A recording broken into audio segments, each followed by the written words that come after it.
Hello दोस्तों, भोजपुरी की famous गायिका अनुपमा यादव ने किया पावर स्टार पवन सिंह को सोशल मीडिया से अनफॉलो। जी हाँ दोस्तों, यह बात महज 2 दिन पहले की है जब अनुपमा यादव ने पावर स्टार पवन सिंह को इंस्टाग्राम से अनफॉलो कर दिया।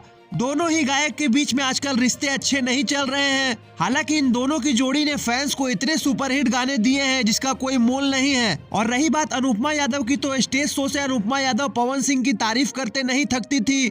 और इतना ही नहीं, कितनी बार अनुपमा यादव ने स्टेज शो से पावर स्टार पवन सिंह को अपना गुरु माना था और कितने ही बार आई लव यू कहती भी नजर आई थी। लेकिन पिछले कुछ दिनों से पावर स्टार पवन सिंह और अनुपमा यादव का गाना नहीं आने पर अनुपमा यादव पावर स्टार पवन सिंह से चिड़ी हुई नजर आ रही है। दरअसल अनुपमा यादव का यह गुस्सा साफ दर्शाता है कि वह पवन सिंह से नाराज है, क्योंकि अनुपमा यादव का कहना है कि पावर स्टार पवन सिंह कान के कच्चे और वह अपने चमचों की बात ज्यादा सुनते हैं। लेकिन हमें नहीं लगता है दोस्तों कि अनुपमा यादव के पवन सिंह को अनफॉलो करने से पवन सिंह को कोई भी फर्क पड़ने वाला नहीं है, क्योंकि पवन भैया ठहरे पावर स्टार, उन्हें क्या फर्क पड़ने वाला।